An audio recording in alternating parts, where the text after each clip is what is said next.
Déjà, je suis très sportive. J'ai fait beaucoup de tennis en compétition. Donc, évidemment, l'alimentation, elle est importante quand on fait du sport. Je suis prof de PS, donc je vois aussi mes élèves en surpoids qui ont des difficultés, etc. Euh, et à côté de ça, j'ai aussi une fille handicapée qui a une trisomie 21 et qui a des intolérances. Et donc, tout ça a fait que je me suis beaucoup intéressée à la nutrition. J'ai aussi, moi, un syndrome qui me cause des douleurs digestives. Donc, c'est quelque chose qui était quand même assez présent dans mon quotidien, que ça soit pour le sport, que ça soit pour ma fille, que ça soit pour moi. Et c'est pour ça que j'ai eu envie de me former vraiment pour pouvoir aussi apporter ça aux autres personnes.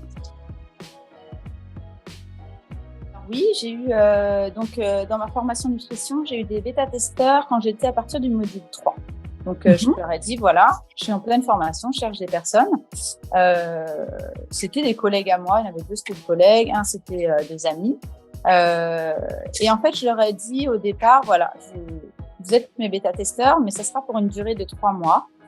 Et à la fin de ces 3 mois, si jamais vous voulez continuer avec moi, on verra.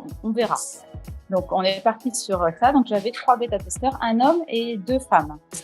Pour des choses différentes d'ailleurs, donc c'était très intéressant parce que j'avais une perte de poids, une prise de poids et un homme qui voulait aussi faire un peu de poids mais en même temps aller à la salle. Donc c'était vraiment des profils très différents et c'était très intéressant d'avoir ces 3 profils différents.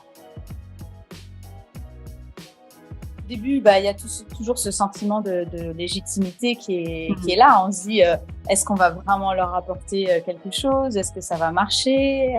Et c'est vrai que d'avoir ces bêta-testeurs, c'est fondamental en fait dans la formation parce qu'on prend confiance.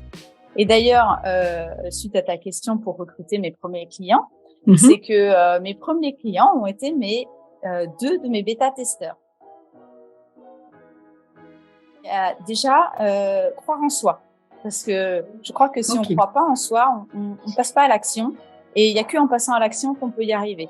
Donc, c'est vraiment croire en soi. Et c'est un vrai problème, je pense, lié à la légitimité. Mais c'est vraiment important parce que ça nous fait faire les choses. Et de toute façon, on risque rien. À part avoir que des choses positives, on risque rien. Donc ça, la première chose. La deuxième chose, je dirais, c'est suivre le parcours entrepreneur qui m'a beaucoup aidée dans mon cheminement et j'ai appris énormément de choses et c'est ça qui m'a permis de me lancer.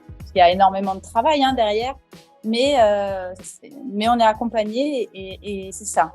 Et la troisième chose, je dirais, et c'est aussi très important, on a créé un groupe de 3 entrepreneurs avec 2 autres personnes de l'école et ça booste de fou pour que ça marche en fait.